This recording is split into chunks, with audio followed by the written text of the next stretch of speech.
दोस्तों, यह है मुंबई और यह है इसकी चमक। यहां अक्सर आसमां को छू लेने वाली इमारतों की ऊंचाई के पीछे लोग इसकी भव्यता और आर्थिक मजबूती का अंदाजा लगाते हैं। कहते हैं मुंबई में कभी अंधेरा नहीं होता, यह शहर कभी सोता नहीं। The city never स्लीप्स। लेकिन इस शहर की रोशनी कितना सच बोलती है? क्या सच में यहां बहुत पैसा है, सुकून है, शांति है, दौलत है, शोहरत है? यहां समंदर की लहरें चीख चीख कर यहां के आम आदमी की कहानी बयां करती है। एक ऐसा आम आदमी जो रोज सुबह अपनी जान हथेली पर लेकर घर से निकलता है, अपनी जान पर खेलकर सुबह 8:07 की लोकल ट्रेन पकड़ता है। टिफिन लेकर दौड़ते इस आम आदमी को देख रहे हैं आप? ये ऐसा आम आदमी है जिसने कभी गरम खाना नहीं खाया, पूरी जिंदगी ठंडी रोटी सब्जी खाकर, कड़ी मेहनत करके न तो कभी दिवाली में नए कपड़े खरीदे और न तो कभी वेकेशन और न ही कभी कोई त्योहार, अपने शौक न कभी पूरे किए।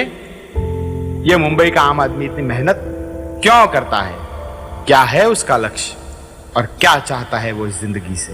हाँ, वो कुछ ऐसा ही चाहता है जो इस नाटक को देखने वाला हर एक मिडिल क्लास परिवार से आने वाला इंसान चाहता है। अपने परिवार का सुख और अपने बच्चों का उज्जवल भविष्य। अपना पेट काटकर, पैसे बचाकर अपने बच्चों की स्कूल एवं कॉलेज की महंगी फी भरने वाला यह बाप आखिर क्या चाहता है? बस यही ना कि उसका बच्चा पढ़ लिख कर अच्छा नौजवान बने, अपने परिवार का नाम रोशन करे, अपने सपनों को चकनाचूर कर अपने बच्चों के कॉलेज में उनकी महंगी फी भरने वाले और उनके उज्जवल भविष्य की कामना करने वाले इस पिता को आखिर मिलता क्या है? क्या आज का यंग जनरेशन वाकई कॉलेज में पढ़ने जाता है? और अगर जवाब है नहीं, तो उसकी रक्षा कौन करेगा? कौन बनेगा नौजवानों का सहारा? इस सवालों का जवाब शायद हमें और हमारे बच्चों को यह नाटक देखने से मिल सकता है। तो आइए देखते हैं यह नाटक जिसका नाम है एक ही रक्षक का अल्टीमेट सेवियर।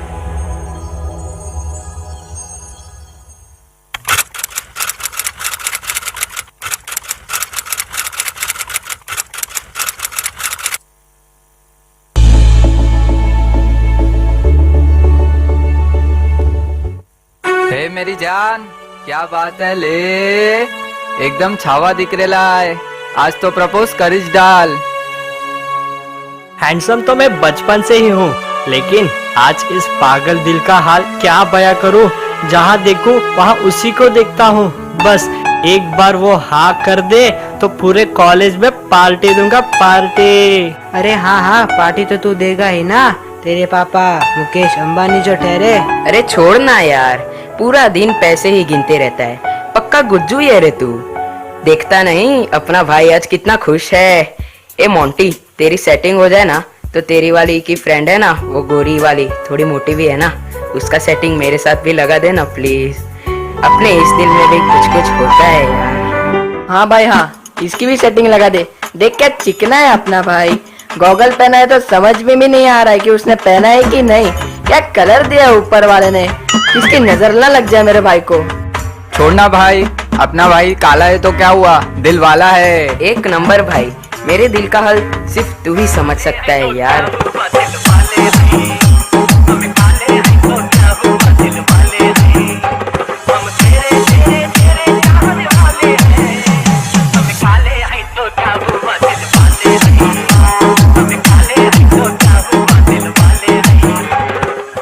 अरे शर्म करो, तुम्हारे माँ बाप मेहनत मजूरी करके तुम्हें यहाँ पढ़ाने भेजते और तुम सब लोग कॉलेज में पढ़ने की जगह ऐसी टपोरी हरकत करते हो। अच्छे परिवार के बच्चे हो, समझ जाओ वरना बहुत देर हो जाएगी।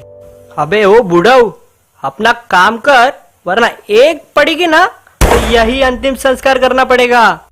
अबे पकेले आम, तुझको हमारी फीस भरनी पड़ती है क्या? यहाँ भाषण दे रहा है, जा अपने बेटे को थोड़ा ज्ञान दे। अबे ओ प्रिंसिपल के चमचे, ज्यादा बकबक की ना तो नौकरी से निकाल दूंगा। तेरे को पता है ना मेरे पापा एमएलए।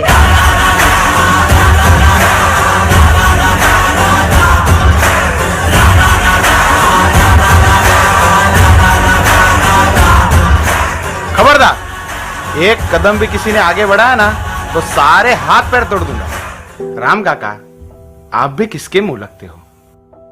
जिनके जीवन में ना तो कोई संस्कार, ना तो बड़ों के प्रति आदर और ना ही छोटों के प्रति वात्सल्यता, ये बड़े बाप की बिगड़ी औलाद है। क्या रे, क्या धमकी दे रहा था तू? तेरा बाप एमएलए है ना, तो जा उखाड़ लेना जो उखाड़ सकता है। मैं भी कॉलेज का ही मैन हूं, ही मैन। आज के बाद हमारे बुजुर्ग राम काका के साथ किसी ने बदतमीजी की ना तो यहीं गाड़ दूंगा, यहीं। क्या यार आपस में लड़ रहे हो? कितने दिनों के बाद तो मिले हैं।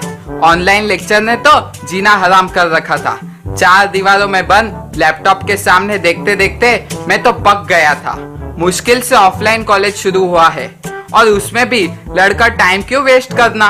चलो ना आज मूवी देखने चलते हैं। वैसे भी आज प्रिंसिपल सर का 3 घंटे का इकोनॉमिक्स का बोरिंग लेक्चर है। I am ready. सूर्यवंशी देखने जाते हैं। नेकी और पूछ पूछ, मोंटी भाई ने बोला तो जाना ही मांगता है। हाँ चलो जाते हैं। टिकट का स्पॉन्सर मैं बनता हूँ, मेरे पापा एमएलए है ना। हाँ तो गले में बोट लगा के घूम, बड़े बाप की बिगड़ी औलाद। अरे लेकिन आज तो इंट्रोडक्शन टू इकोनॉमिक्स का बहुत ही इम्पोर्टेंट लेक्चर है और आज 11th और 12th FYGC और SYGC का कंबाइंड लेक्चर है और सुना है कि ये लेक्चर हर्षवर्धन सर खुद लेने वाले हैं। तो जूनियर्स भी साथ बैठेंगे ना। आज रैगिंग करने का मजा ही कुछ और आएगा।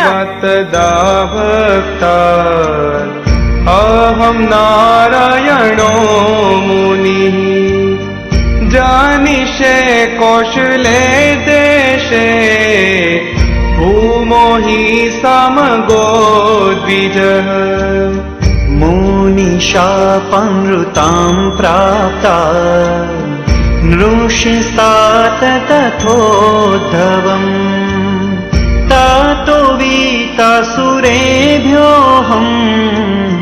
सद्धर्मं स्थापयन्न च।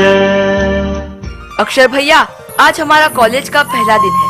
आशीर्वाद दीजिए, हम भी आपकी तरह सत्संग और पढ़ने में पूरा ध्यान लगाकर भगवान श्री स्वामीनारायण, हमारे परम पूज्य गुरुवर्य श्री और परिवार का नाम रोशन कर सके। हाँ भैया, और आज के दिन आप भी एक वचन दीजिए कि हमें जहाँ पढ़ाई में और सत्संग में आपकी जरूरत होगी, आप हमारा साथ देंगे। अरे मेरे प्यारे भगवान के भक्तों, आप दोनों पर तो स्वयं भगवान श्री स्वामीनारायण और परम पूज्य गुरुवर्य श्री और संतों भक्तों के 4 हाथ है। और रही बात मेरी, तो मुझे तो परम पूज्य गुरुवर्य श्री ने एक ही उपदेश दिया है कि संतों भक्तों के दास के भी दास बनकर रहना। मैं यहाँ सत्संग में गर्जू होने आया हूँ, किसी को गर्जू बनाने नहीं। आप दोनों के मैं कुछ भी काम आ सकूं तो यह मेरा परम सौभाग्य होगा। मैं आप दोनों से प्रार्थना करता हूँ कि जब भी मेरी सेवा की आवश्यकता हो मुझे जरूर याद कीजिएगा। भैया, एक प्रश्न पूछना था। हाँ पूछो पूछो। मुझे भी पूछना है। पूछो मेरे प्यारे भाइयों। हमने कॉलेज में प्रवेश करने से पहले जूते क्यों उतारे? यहाँ तो कोई भी नहीं उतारता। हाँ, और हमने कॉलेज की चौखट पर माथा क्यों टेका? देखो भक्तों, यह महाविद्यालय एक ज्ञान का मंदिर है और भगवान श्री स्वामीनारायण ने अपने भक्तों को अपने सत शास्त्रों के माध्यम से उपदेश दिया है कि ज्ञान की प्राप्ति उसके आदर से होती है। ज्ञान के प्रति और अपने गुरुजनों के प्रति आदर भाव, पूज्य भाव ज्ञान को जीवन में चरितार्थ करता है। For example, we have a lot of information, so the conversion of information into knowledge and then when knowledge converts into wisdom, it will be the true worship of education. अतः हमारे पास दुनिया भर की माहिती है, उसका परिवर्तन ज्ञान में कीजिए और ज्ञान का परिवर्तन जब विज्ञान में हो जाएगा तब सच्चे अर्थ में विद्या की पूजा होगी और उसे प्राप्त करने का स्थान यह महाविद्यालय है। इसलिए यहाँ हमने पहले जूते उतारे और फिर चौखट पर माथा टेका। स्कंद पुराण के वासुदेव महात्म्य के भगवान श्री स्वामीनारायण के इस भूमंडल पर प्रागट्य के श्लोक रूप मंगलाचरण से प्रारंभ किया, जिससे हमारा जीवन मंगलमय रहेगा। आहा, अद्भुत अद्भुत, क्या ज्ञान है आपके पास। अबे ओ याग्निक के बच्चे, इनकी इमोशनल ड्रामेटिकल स्टोरी में भूल तो नहीं गया ना? हमें बंक मार के सूर्यवंशी देखने जाना है। अरे मोंटी भाई, मुझे तो लगा टीवी में रामायण का सीरियल चालू हो गया है। भैया, ज्ञान की प्राप्ति, आदर, बाप रे, ऐसा भाषा तो टीवी के अलावा किधर सुनेला ही नहीं है। लगता है ये जब अपनी माँ के पेट में थे तब इनकी माँ ने रामानंद सागर की रामायण देखी होगी, इसलिए इतना पका रहे हैं। अरे सूर्यवंशी का टिकट बुक करूँ क्या फोनिक्स मॉल में? पूरे ग्रुप को लेकर जाता हूँ मेरे खर्चे पर, मेरे पापा एमएलए है ना। मूवी देखने तो जाएंगे दोस्तों, पहले हमारे जूनियर्स का स्वागत तो करते हैं अपने कॉलेज के ट्रेडिशन के हिसाब से। Oh my God, ragging! कितने प्यारे बच्चे हैं। मोंटी भाई जाने दो ना। अबे शाणे, जाना, तेरे सगे वाले लगते हैं क्या? मोंटी भाई ने बोला रैगिंग करने का तो करने का ही। प्लीज हम हाथ जोड़ते हैं, हमें छोड़ दीजिए। अब आएगा ना मजा। 2 साल से घर बैठकर पूरा पक गए थे, आज कुछ लाइव एंटरटेनमेंट देखने मिलेगा। चलो मेरे जूते अपनी शर्ट से साफ करो, और तू जा सबके लिए चाय लेकर आ जा। हाथ जोड़ते हैं मोंटी भैया, प्लीज हमें जाने दो। अक्षर भैया आप कुछ कीजिए ना। मोंटी, इन्हें छोड़ दे, वरना मुझसे बुरा कोई नहीं होगा। अपनी औकात में रे, हम 5 हैं और तू अकेला, यही गाड़ देंगे। भक्तों, याद करो हमारे गुरु वैद्य श्री परम पूज्य सदगुरु नित्य स्वरूप दास जी स्वामी जी रोज रात को 9 से 10:30 बजे तक, जिसका सीधा लाइव प्रसारण लक्ष्य, कर्तव्य, आस्था भजन सरदार कथा यूट्यूब पर होता है, जिसने लाखों लोगों का जीवन बदल कर रख दिया, लाखों लोगों को जीने का नया मार्ग बताया है। वैसी घर सभा रूपी सत्संग ज्ञान गंगा में एक दिन क्या कहा था? भक्तों, यह मुश्किल समय यहाँ किसी व्यक्ति के सामने हाथ जोड़ने से तो अच्छा है भगवान को याद करो। जैसे द्वारिकाधीश ने द्रौपदी की लाज रखी थी, वैसे ही भगवान तुम्हारी लाज जरूर रखेंगे। शर्ट उठाता या फाड़ डालू? हे भगवान स्वामीनारायण। तू चाय लाता या लात मारू? हे भगवान स्वामीनारायण। भागो, principal Harsh sir is coming.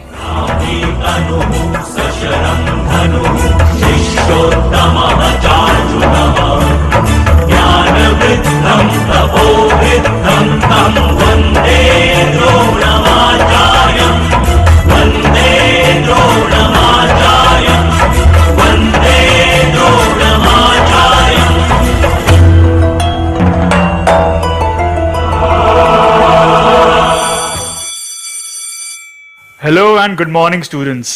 This is your principal, sir, and I am here to help you out with the most important subject of commerce, that is Introduction to Economics. But let me introduce myself first to you. I have done PhD in Economics with the gold medal from University of Harvard. Before we go to the subject, I would like to say some good and kind words from my heart to you, and let me say them in our national language, Hindi. क्या पका रहा है आप सब यार? इस महाविद्यालय में 3 घंटे और पकाएगा, जैसे कि आपको इसीलिए पता है बोला था कि आपके मूवी माता देखने पिता ने चलते हैं। आपको मुंबई के या मैं सबसे तो अच्छे मूवी कॉलेज देख में रहा पढ़ने के लिए हूँ। भेजा है। इसका उन्होंने कुछ अपने इलाज सपनों करना को और पड़ेगा, इच्छाओं को मेरे दबाकर पापा अपनी एमएलए है ना। अबे तेरे पापा एमएलए है तो क्या हुआ, इकोनॉमिक्स का लेक्चर थोड़ी ना बंद करवाएंगे या ये सब्जेक्ट में तेरे को पास करवाएंगे। पापा को तेरे इकोनॉमिक्स की स्पेलिंग भी नहीं आती रहेगी। अक्षर भैया, भगवान श्री स्वामीनारायण ने सच में हमारी रक्षा की, वरना आज तो बराबर की रैगिंग होने वाली थी। Hi, this is Yagnik from SYJC. Even I believe in God, but अगर मन शुद्ध हो तो भगवान की भक्ति हो ही गई ना, तो ये बाहर ही दिखावा क्यों? ये तिलक, चोटी, पानी भी पीना है तो छान कर, रोज मंदिर जाना, एक्सेट्रा एक्सेट्रा, ये सब क्यों? खाली कृष्ण कृष्ण करिए, कृष्ण सब जगह तो है। अरे भाई याग्निक, तू भी पूरा पागल है। ये सब धर्म, चोटी, तिलक, खाना पीना, धर्म पालना, मंदिर जाना, ये सब मेयर सुपरस्टिशंस है, अंधविश्वास है, अंधविश्वास। ये इनकी हालत तो देख, 21st सेंचुरी के बच्चे ऐसे लगते हैं कोई बाबा है, कोई साधु है, और मुझको देख, हाउ कूल आई एम। मैं तो ये मंदिर और उसमें पत्थर की मूर्ति बिठाकर उसे भगवान मानते हैं, इस वनडे को तो समझ ही नहीं पाया। एक पत्थर या स्टैचू में कैसे भगवान हो सकते हैं? अरे पूरे भारत में जितने ट्रैफिक सिग्नल नहीं है ना, उतना इनके पास साधु बाबा हैं। सब आलसी लोग कुछ काम नहीं करना इसलिए भगवा पहनकर बैठ गए हैं, और इन जैसे लोग इनकी पूजा करते हैं और वो पाखंड कर अपना पेट पालते हैं। इन साधु बाबाओं ने धर्म को धंधा बनाकर रखा है, धंधा। मेरे तो एक ही भगवान है, क्रिस्टियानो रोनाल्डो। बाकी निर्माण ये सब भगवान और साधु बाबा लोग की बात कर रहे हैं। वो तेरे पापा को पूछ कर आना, शायद वो बता दे, वो एमएलए है ना। मेरा ओपिनियन थोड़ा अलग है। ये मंदिर जाने से कुछ नहीं होगा। अपने माँ बाप की सेवा करो, उसमें भगवान के दर्शन होंगे। किसी गरीब को भोजन करवाओ, उसमें भगवान के दर्शन होंगे। अनाथ बच्चों को गोद ले लो, उसमें भगवान के दर्शन होंगे। अनाथ आश्रम बनवाओ, फ्री चैरिटेबल हॉस्पिटल बनवाओ, उसमें भगवान के दर्शन होंगे। जहां गरीब अपना इलाज करवा सकें निशुल्क। अरे ऐसे वृद्धाश्रम बनवाइए जहां अपने बच्चों ने अपने माता पिता को घर से निकाल दिया हो, उन्हें सहारा मिले, उनमें भगवान के दर्शन होंगे। आज हमारे हिंदू धर्म के लोग हजारों की संख्या में गरीबी और भूखमरी से तंग आकर धर्म परिवर्तन कर रहे हैं। उसकी वजह भी है मंदिर है, मंदिर जहां भगवान की पत्थर की मूर्ति को करोड़ों के गहने पहनाए जाते हैं और गरीब इंसान को एक बार भोजन और दर्शन के भी पैसे देने पड़ते हैं। जब देश में भूखमरी है, गरीबी है, तो करोड़ों के मंदिर क्यों? जब देश में बीमारी है तो उससे निपटने के लिए हॉस्पिटल्स की कमी है, तो इतने बड़े महोत्सव क्यों, कथा पारायण क्यों? मैं तो मानता हूं service to man is service to God. मानव सेवा वही प्रभु सेवा है, वही प्रभु सेवा है। सुपर हीमैन, आज तूने सच्चे हीमैन जैसी बात कर दी। अगर हमारे देश में इतनी गरीबी है तो 18% लोगों को तो 2 वक्त का खाना भी नसीब नहीं होता, और वहाँ रोज शिवलिंग पर लाखों लीटर दूध चढ़ाया जाता है। Don't you think it's a hypocrisy? Hypocrisy की हाइट तो तब है जब वही लोग कहते हैं कि गॉड इज एवरीवेयर, भगवान सर्वत्र व्यापक है, और फिर पत्थर की मूर्ति को क्यों पूजते हैं? अरे भाई, अक्षर, तीर्थ, कीर्तन, जवाब दो। मैं तो कंफ्यूज हो रहा हूँ। ये ही मैन तो एकदम परफेक्ट बात कर रहा है, ऐसा मुझको लगता है। मेरे घर में भी सब लोग मंदिर जाते हैं, लेकिन ये डिबेट सुनकर अब मुझे क्या करना चाहिए ये पता ही नहीं। अरे ये क्या जवाब देंगे? मुझे तो लगता है कहीं कॉलेज छोड़कर भाग ना जाए। और हाँ, इससे अच्छा रैगिंग तो हम कर भी नहीं सकते। मेरी श्रद्धा डगमगा रही है। आप जवाब दीजिए, मुझे कुछ समझ नहीं आ रहा। हाँ तो याज्ञनिक भाई, आप कुछ कह रहे थे ना, मन शुद्ध होना चाहिए, तो इस बाहरी दिखावे की क्या जरूरत? तो भगवान श्री स्वामीनारायण ने स्वयं वचनामृत में कहा है, गढ़ा मध्य प्रकरण का 35वां वचनामृत, मन होए चंगा तो कथरोट में गंगा। यह बात बिल्कुल मिथ्या है। भक्ति करना अच्छी बात है, कृष्ण कृष्ण करके प्रभु का स्मरण अच्छा है, मगर भक्ति भी धर्म रहित नहीं होनी चाहिए। सदाचार सभर पवित्र जीवन भक्ति का रक्षक है। पानी छान कर पीने के पीछे भी एक अद्भुत रहस्य है। हर 12 घंटे में पानी में बैक्टीरिया की उत्पत्ति होती है, जिसे कॉटन के कपड़े से छानने के बाद बैक्टीरिया पानी से निकल जाता है, और कॉटन एक एंटीऑक्सीडेंट है। पानी को कॉटन का स्पर्श होते ही वह पानी अल्कलाइन वाटर बन जाता है, जिससे कॉन्स्टिपेशन यानी कब्जियत और अनेक पेट संबंधी रोग नहीं होते। याज्ञनिक भाई, आपको भाल में तिलक लगाने का महत्व भी समझाता हूँ। तिलक यह भगवान के चरणारविंद की निशानी है। जिसके भाल में भगवान का तिलक और बीच में कुमकुम का टीका लक्ष्मी जी का संबोधन करता हो, वह व्यक्ति अपने सभी कार्यों में सफल होता है। हाँ, और तिलक करने का एक साइंटिफिक रीजन भी तो है। हमारे सर में जहाँ हम तिलक लगाते हैं, वहाँ हमारे हार्ट से हेड तक खून पहुँचाने वाली 2 नस होती है। ब्लड सर्कुलेशन के कारण हमारा सर तपने लगता है, और चंदन का तिलक हमारे सर को ठंडा रखता है। और एक्यूप्रेशर और एक्यूपंक्चर जब बीच में टीका लगाते हैं तब होता है, जिसमें हमें जीवन में कभी भी ब्रेन ट्यूमर की बीमारी होने की संभावना नहीं होती। वाह कीर्तन, धर्म के साथ विज्ञान को कितनी अच्छी तरह से हमारे ऋषि मुनियों ने जोड़ा है। और रही बात चोटी रखने की, तो चोटी हमारे जीवात्मा को ब्रह्म रत्न के माध्यम से परमात्मा के धाम और परमात्मा के साथ संबंध बनाती है। जब इस शरीर का अंत होता है, तब इस शिखा के माध्यम से जीवात्मा अर्ची मार्ग से गति कर भगवान के धाम में गमन करता है। शिखाविहीन व्यक्ति का कोई भी पुण्य कार्य स्वीकार्य नहीं होता। उसे कोई यज्ञ, तप, दान का फल नहीं मिलता।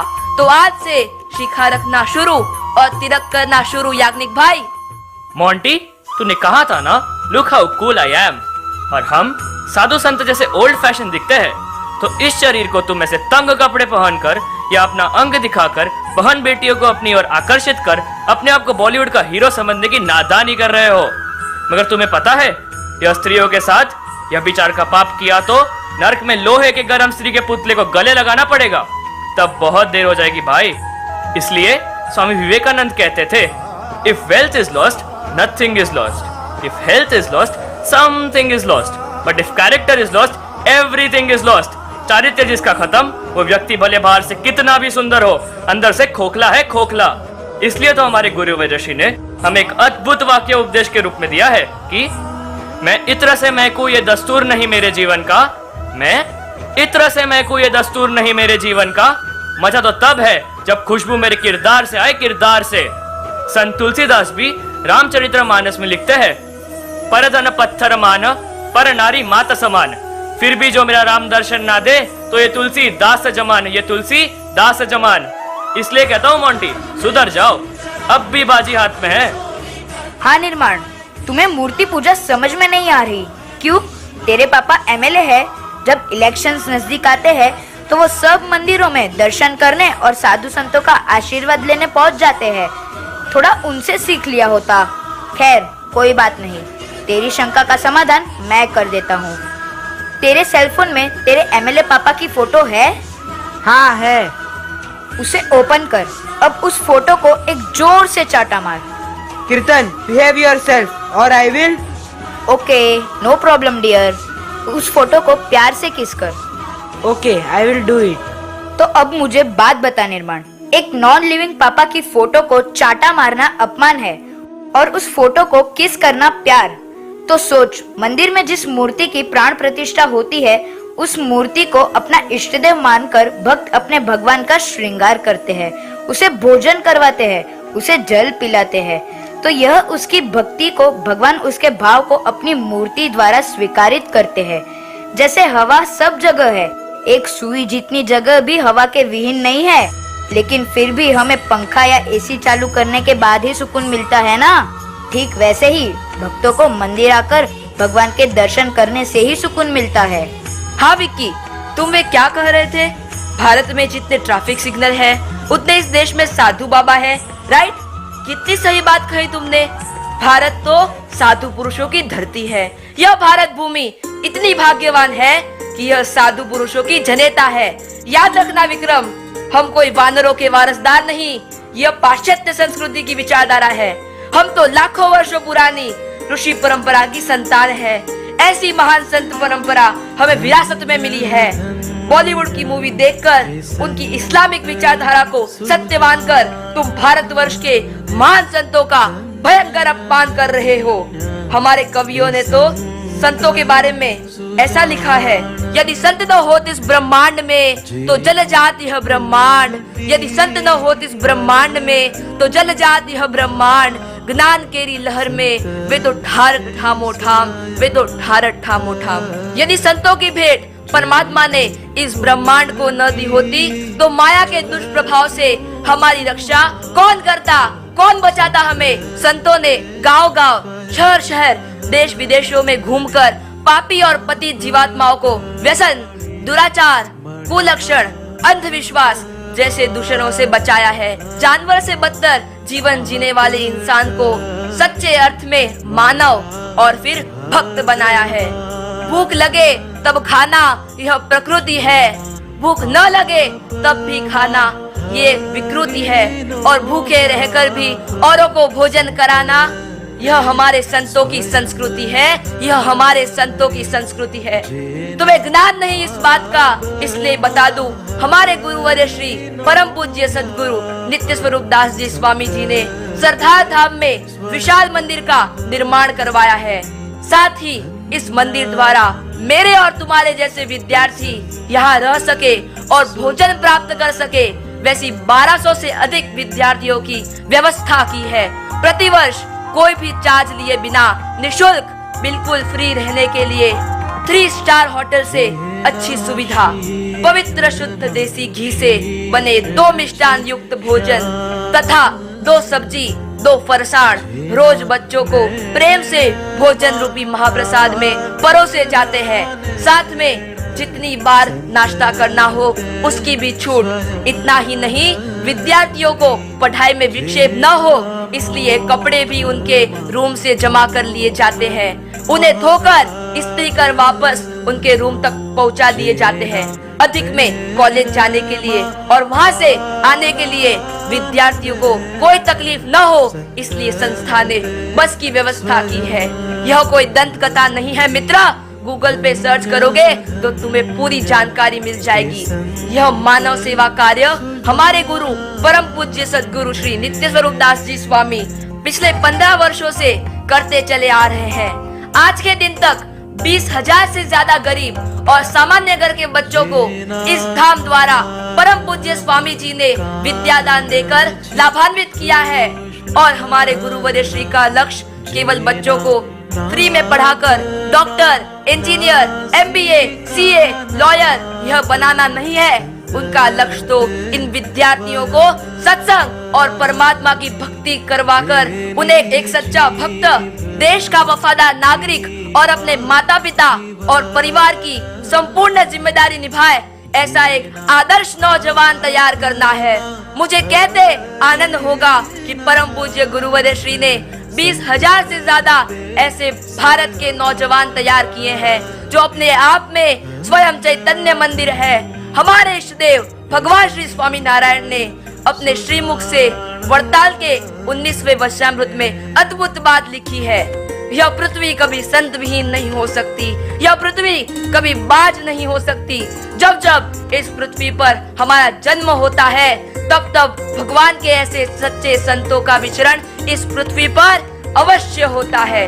हमें उनका मिलाप हो जाए और उनके उपदेश पर विश्वास आ जाए और हमारा जीवन हम वह कहे उस तरह जीने लगे तो वह हमारा आखिरी जन्म होगा, क्योंकि उसके बाद परमात्मा हमें अपने धाम में ले जाएंगे। और हाँ, शायद विकी तुम्हें यह संकल्प हो जाए कि अपनी संस्था में विद्याभ्यास करने वाले विद्यार्थियों को परम पूज्य गुरुवर्य श्री 4 से 5 बार इतना स्वादिष्ट भोजन बिल्कुल फ्री में करवाते हैं तो वह खुद क्या खाते होंगे। तो सुनो, परम पूज्य गुरुवर्य श्री और उनके मंडल के 125 से अधिक संत पार्षद दिन में एक ही बार लकड़े के पात्र में जो प्रसाद का भोग भगवान को लगाया हो उसे डालकर 3 अंजलि पानी डालकर सब कुछ एक साथ मिलाकर आज दोपहर से कल दोपहर तक केवल एक बार निस्वादी भोजन करते हैं। अपने और अपने परिवार जनों से बिल्कुल विरक्त, कोई भी प्रकार का संबंध नहीं रखते। 1 रुपया भी खुद का नहीं होता जो धन, दान, दक्षिणा और पधरामणी आदि के माध्यम से प्राप्त होता है वह सब लोक कल्याण में उपयोग किया जाता है। नारी मात्र का त्याग कर संपूर्ण निष्कामी जीवन जीने वाले यह संत है। स्त्रियों का कभी संकल्प या दर्शन जो सपने में भी हो जाए तो यह संत निराहार उपवास करते हैं। इतना सब कुछ समाज को देने के बाद भी कई अज्ञानी लोग उनकी निंदा करते हैं, अपमान करते हैं, मारते भी है, तब भी यह संत उनका भला हो ऐसी ही भगवान को प्रार्थना करते हैं। इसीलिए तो भगवान वेदव्यास जी ने श्रीमद् भागवत महापुराण में लिखा है कि कनक कांता सूत्रेण वेष्टितम सकलम जगत, कनक कांता सूत्रेण वेष्टितम सकलम जगत, ताशु तेषु विरक्तेषु द्विभुजो परमेश्वर। अतः इसका अर्थ यह है कि कनक और कांता मतलब धन और नारी रूपी बेड़ी में पूरी दुनिया बंधी हुई है। जो इसमें नहीं आसक्त होता वह 2 भुजा मतलब 2 हाथ वाला पृथ्वी का भगवान है। भगवान विक्रम मेरे दोस्त, संत महिमा से तो हिंदू धर्म के इतने शास्त्र भरे पड़े हैं कि यदि 7 समुद्र की शाही करूं और कलम करूं वन राय, 7 समुद्र की शाही करूं और कलम करूं वन राय, सारी पृथ्वी का कागज करूं फिर भी संत महिमा लिखियो न हो जाए, संत महिमा लिखियो न हो जाए। तो यथार्थ संत महिमा कहना हम जैसे सामान्य बुद्धि के बच्चों के बस की बात ही नहीं है। फिर भी आज कुछ नई सोच वाले लोगों का यह कहना है कि संतों की क्या जरूरत है। आज मुझे पता चला संतों की क्या जरूरत है। मैं अन्य संप्रदाय से आता हूँ। हमारे घर में भक्ति अवश्य है परंतु यह ज्ञान, धर्म और वैराग्य और महात्माएं सहित भक्ति तो सच्चे साधु पुरुषों के माध्यम से ही आती है। मुझे माफ कर देना, मैं भी आज से व्यसन पाप छोड़कर संतों की शरण में जाकर कंठी धारण कर रोज मंदिर आऊंगा। अरे रुको रुको, अभी कहाँ सभी प्रश्नों के उत्तर हुए हैं। मिस्टर रोनाल्डो, आपको फुटबॉल पसंद है ना? वह आपकी चॉइस है, लेकिन सचिन तेंदुलकर और रोनाल्डो जैसे सेलिब्रिटीज को भगवान का दर्जा देना मूर्खता और अज्ञान का प्रदर्शन है। हाँ, तो हिंदुत्ववादी समाज सुधारक और हमारे कॉलेज की ही मैन श्रीमान हिमांशु सोनी जी, आपकी बात सुनने में बड़ी अच्छी लगती है। लोग उसकी प्रशंसा भी करते हैं, जैसे कि माता पिता की सेवा कीजिए, मंदिर जाने की आवश्यकता नहीं, भगवान के दर्शन होंगे, गरीब को भोजन, अनाथ आश्रम, फ्री हॉस्पिटल, वृद्धाश्रम आदि जितने भी सामाजिक कार्यों की तुमने बात की हिमांशु, वह सब पुण्य कर्म कमाने के रास्ते हैं। और भगवान की भक्ति यह विषय ही अलग है। पुण्य और भक्ति का कोई संबंध ही नहीं होता। पुण्य करने से स्वर्ग का सुख प्राप्त होता है और भक्ति करने से परमात्मा का सनातन धाम, जिसे गीता जी में भगवान श्री कृष्ण ने खुद ही कहा है, न तद भासते न सूर्यो न शशांको न पावकः, न तद भासते न सूर्यो न शशांको न पावकः, यद गत्वा न निवर्तन्ते तद धाम परम ममः। मेरे धाम को प्राप्त करने के बाद किसी को पुनर्जन्म नहीं लेना पड़ता और पुण्य कर्म भुगतने के लिए स्वर्ग में जाना पड़ता है, और जब पुण्य कर्म की समाप्ति होती है तब वापस इस धरती पर जन्म लेनी पड़ता है। जिस बात को भगवान श्री कृष्ण के महान भक्त जूनागढ़ के नरसिंह मेहता ने अपने भजन में प्रकट किया है कि पुण्य करी अमरा पर ना सुख पामिए, अंते पाछो फोगट फेरो थाय जी। हाँ, आपने जो मार्ग बताए वो सब सत्य है। सामाजिक कार्य करने ही चाहिए, मगर सामाजिक कार्य करते हुए भी तो भगवान की भक्ति की जा सकती है ना। सामाजिक कार्य कर लो और मंदिर नहीं जाओगे तो चलेगा, ऐसा निषेध क्यों? मंदिर के निर्माण, भगवान के वस्त्र अलंकार, उत्सव और भगवान को लगने वाले भोग से सामाजिक सेवा को कोई अंतर नहीं पड़ना चाहिए। हिंदू धर्म के लोग गरीब है और मंदिर में भगवान का श्रृंगार, इन दोनों बातों को जोड़ना ही है। तो आज ही हम मूवी देखने जाने वाले थे ना। एक टिकट 500 का, 150 का पॉपकॉर्न अलग, 50 का कोल्ड ड्रिंक और 50 का समोसा अलग, सब मिलाकर एक व्यक्ति का होता था कम से कम 800 से 1000 रुपए। चलो, हम तीनों मूवी में नहीं गए थे। 1000 रुपए गरीबों में दान करने के लिए तैयार है। क्या आप तैयार हो? नहीं ना? इसका मतलब क्या है कि जो मंदिर में दान करता है उसे ही मंदिर में रहने वाले संतों से यह उपदेश मिलता है कि सामाजिक सेवा में भी दान करो। यदि मंदिर का निषेध करते हो तो हर साल करोड़ों रुपए के खर्च film fair, IPL, movies, world cup, parties में होता है। 31st की पार्टी में दारू पीकर अय्याशी के अलावा कुछ नहीं होता। तब कोई क्यों यह सब दान करने की नसीहत नहीं देता? हिमांशु, मुझे एक बात बताओ, पीके और ओ माय गॉड जैसी बॉलीवुड मूवीज जिन्होंने तुम्हारे जैसे लाखों नौजवानों के दिमाग में यह सब कुछ डाल दिया, कभी सोचा है यह दोनों मूवी का बजट था 50 करोड़ और बॉक्स ऑफिस पर कमाई हुई 650 करोड़, मतलब 600 करोड़ का प्रॉफिट। इन मूवी में जो उपदेश और भगवान का खंडन किया गया है उसमें से कितने पैसे समाज के उद्धार के लिए इस्तेमाल हुए? शायद 0%। लेकिन अब मैं जो आपको बताने जा रहा हूं उसे ध्यान से सुनना।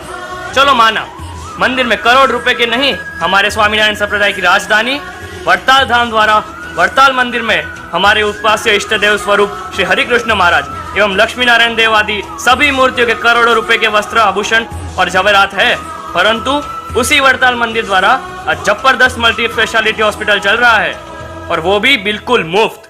इस कोरोना के समय में वड़ताल मंदिर ने मंदिर में दर्शनार्थी भक्तों के लिए जो गेस्ट हाउस के 1000 से अधिक AC रूम वो गुजरात सरकार को क्वारंटाइन सेंटर बनाने के लिए अर्पण कर दिया था।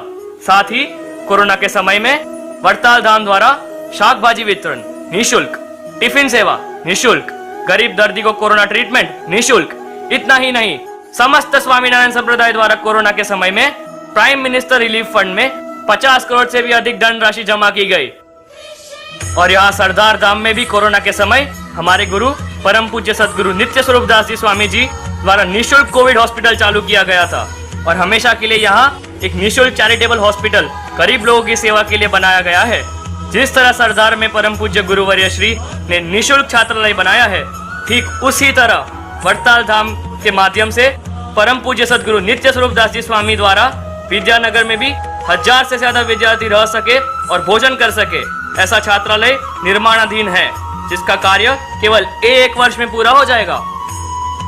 हिमांशु, तुमने कहा था ना, धर्म परिवर्तन का कारण मंदिर है। यहाँ दर्शन और भोजन के भी पैसे लिए जाते हैं, तो तुम्हें पूरा ज्ञान नहीं है। स्वामीनारायण संप्रदाय के कोई भी मंदिर में दर्शन करने के पैसे नहीं लगते, और हमारे गुरु वैद्य श्री परम पूज्य सदगुरु नित्य स्वरूप दास जी स्वामी जी ने यह प्रतिज्ञा की है कि अन्न और विद्या कभी बेचनी नहीं चाहिए, वह तो बांटनी चाहिए। श्री स्वामीनारायण मंदिर सरदार में आप साल के 365 दिनों में कभी भी दर्शन करने आइए। यहाँ ठहरने के लिए और भोजन प्रसाद प्राप्त करने के लिए 1 रुपया भी आपसे नहीं लिया जाएगा। परम पूज्य गुरु वैद्य श्री का यह संकल्प है कि मंदिरों के माध्यम से ऐसे समाज कल्याण के कार्य होने चाहिए कि आने वाली युवा पीढ़ी को मंदिर के प्रति कभी नास्तिक भावना उत्पन्न हो। हाँ हिमांशु भैया, आपने और एक बात की थी कि इतने बड़े महोत्सव क्यों? क्या आपको पता है महोत्सव से क्या निर्माण होता है? आज से 19 वर्ष पहले सरदार धाम में परम पूज्य सदगुरु नित्य स्वरूप दास जी स्वामी ने ऐसा ही अंतर्राष्ट्रीय महोत्सव किया था। तब कितने लोगों ने व्यसन छोड़ दिए, कितने लोग नए सत्संगी हुए, कितने संत बन गए। महोत्सव में धनाढ़ लोग भी आए थे, उन्हें भी कथा सत्संग के माध्यम से उपदेश दिल को छू गया। उन्होंने संकल्प कर लिए, आज से हमारा कमाया हुआ धन का आधा हिस्सा हम सत्संग और मानवता के विकास के लिए खर्च करेंगे, और यदि इन पैसों से महोत्सव और मंदिर का निर्माण न होता और केवल उन पैसों से हॉस्पिटल और स्कूल बनाते तो केवल एक ही हॉस्पिटल और स्कूल बनता। लेकिन महोत्सव और सत्संग पारायण से उपदेश लेकर लाखों लोग अपनी आमदनी का आधा हिस्सा विश्व कल्याण सामाजिक सेवा में उपयोग करने लगे। मंदिर तो हजारों सालों तक अविचल रहेगा और इसमें विराजमान संत और सत्पुरुष अपने आश्रय आने वाले मुमुक्षु जीवात्माओं को यही उपदेश देंगे कि हमारे द्वारा अर्जित किए हुए धन पर केवल हमारा अधिकार नहीं है, इसे समाज कल्याण की भावना से हम खर्च करें। इसलिए परमेश्वर ने हमें यह धन दिया है। और याद करो, जब जब हिंदू धर्मों को विधर्मी लोगों ने नष्ट करना चाहा, तब तब उन्होंने मंदिरों को तोड़ा है। यदि मंदिर कुछ काम के न होते तो हमारे देश के प्रथम गृह मंत्री और लौह पुरुष सरदार वल्लभ भाई पटेल ने सोमनाथ मंदिर का पुनः निर्माण क्यों करवाया? सही बात है। मंदिर कितना महत्वपूर्ण है, उसके दर्शन हमें अयोध्या में थोड़े ही समय में होंगे।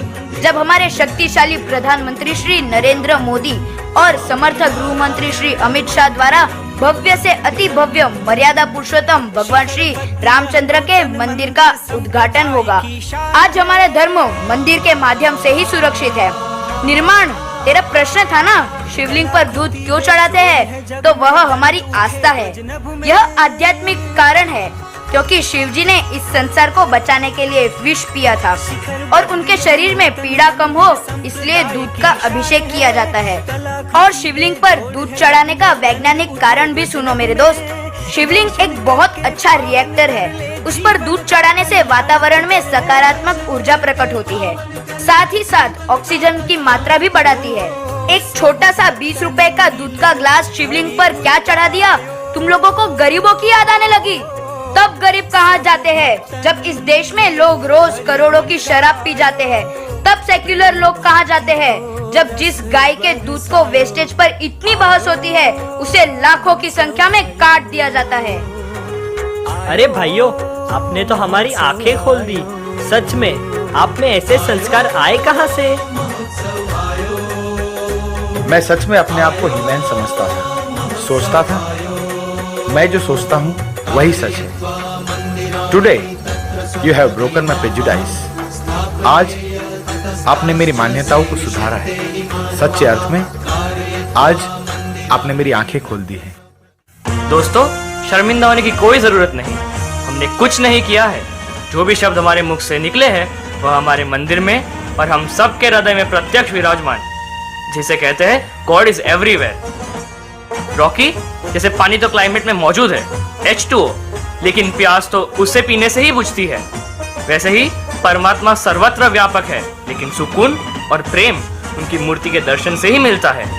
उन्हीं परमात्मा संकल्प सिद्ध महाश्रेय मूर्ति श्री स्वामीनारायण भगवान डोंबिवली की हम पर अपार कृपा, परम पूज्य सदगुरु नित्य स्वरूप दास जी स्वामी जी के हम पर आशीर्वाद और रात 9 बजे उनकी घर सभा का नियमित श्रवण तथा हमारे मंदिर के महंत पूज्य मुक्त स्वरूप स्वामी जी के पास से रोज मंदिर जाकर एवं हर शनिवार रात को 9:30 से 10:30 बजे और रविवार सुबह 8 बजे समर्पण युवा सभा के द्वारा हम जो कुछ सीख पाए हैं इतनी छोटी उम्र में उसे आपके सामने प्रस्तुत किया।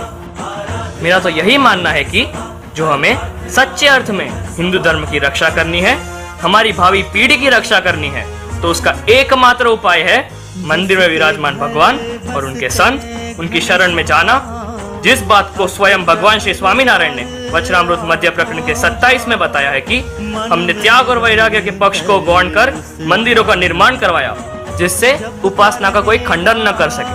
आज जिसे भी हिंदू होने पर गर्व है, उसे नित्य एक बार अपने इष्ट स्वरूप के दर्शन करने मंदिर जाना चाहिए।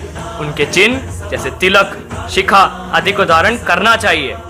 मंदिर और घर सभा ही आज की युवा पीढ़ी का एक ही रक्षक बन सकता है। इस सत्य को हम जितना जल्दी स्वीकार करेंगे उतना ही हम सब के लिए हितावह होगा। My kids, you are just amazing and mind-blowing. I'm proud of you and really feel blessed to have you in my institution. मैं आपकी सारी बातें चुप कर सुन रहा था। आप जिस भगवान के स्वरूप को मानते हैं, वैसे श्री स्वामीनारायण भगवान और आपके परम पूज्य गुरुवर श्री के चरणों में मैं साष्टांग कोटि कोटि दंडवत प्रणाम करता हूँ। हर्षवर्धन सर, आपसे एक प्रार्थना है, केवल भगवान श्री स्वामीनारायण एवं हमारे गुरुवर श्री के चरणों में दंडवत प्रणाम करना पर्याप्त नहीं है।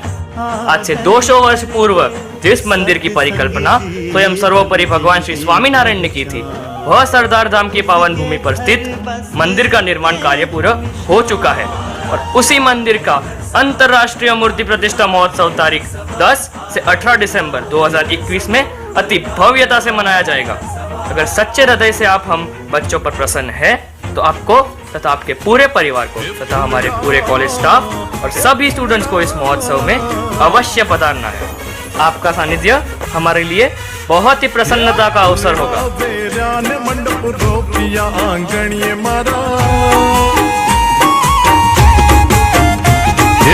अवसर सरदार धाम आवियो आंगणिये मारा,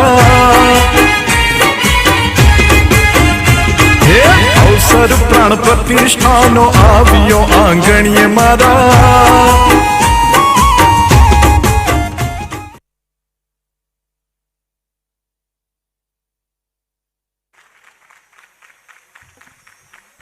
જોરદાર તાળીઓથી આ બધા યુવાનોને વધાવી લે। આ નાટક ખરા અર્થમાં નાટક નહોતું, પણ નરી વાસ્તવિકતા આપણી સમક્ષ રજૂ કરી છે। જોરદાર તાળીઓથી વધાવી લે। બધા યુવાનો પૂજ્યપાદ ગુરુશ્રીના સાનિધ્યની અંદર પધારશે। સાથે સાથે આ નાટકની સ્ક્રિપ્ટ જેમણે લખી છે અને ડિરેક્શન જેમણે કર્યું છે એવા ઉમંગ ભગત પણ અત્યારે પૂજ્યપાદ ગુરુશ્રીના સાનિધ્યમાં પધારશે અને પૂજ્યપાદ ગુરુશ્રીના આશીર્વાદ પ્રાપ્ત કરશે। તો ભક્તો, આજનો આ દિવ્ય સાંસ્કૃતિક કાર્યક્રમ જેને આપણે મન ભરીને માણ્યો અને જીવનના ઘણા બધા પાઠો એના માધ્યમથી શીખવા મળ્યા।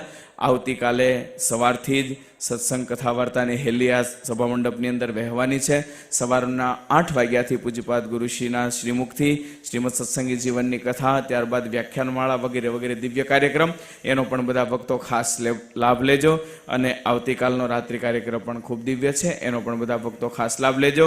મહોત્સવની અંદર આનંદ તો માણજો જ, પણ જીવનની અંદર કંઈક આપણે ભગવાનના માર્ગે આગળ વધીએ એવું પણ કંઈક આ મહોત્સવની અંદરથી શીખ લેતા જજો, એવું બધા ભક્તોને ખાસ અનુરોધની સાથે અત્યારે ભક્તો પૂજ્યપાદ ગુરુશ્રીના આશીર્વચનોની સાથે અર્થાત એમના ત્યારથી જ આશીર્વાદની સાથે આપણે આજના સત્રને વિરામ આપતા જોરદાર જયઘોષ દ્વારા આજનો આ સત્ર આપણે વિરામ આપશું।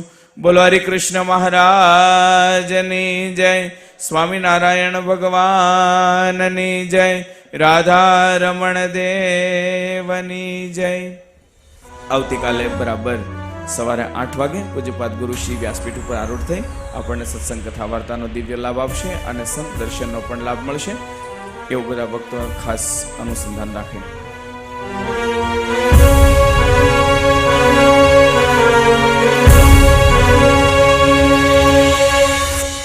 है महिमा सरदार की। मंदिर नवनिर्माण की, मूर्ति प्रतिष्ठा महोत्सव, श्री हरि याग यज्ञोत्सव, सत्संगी जी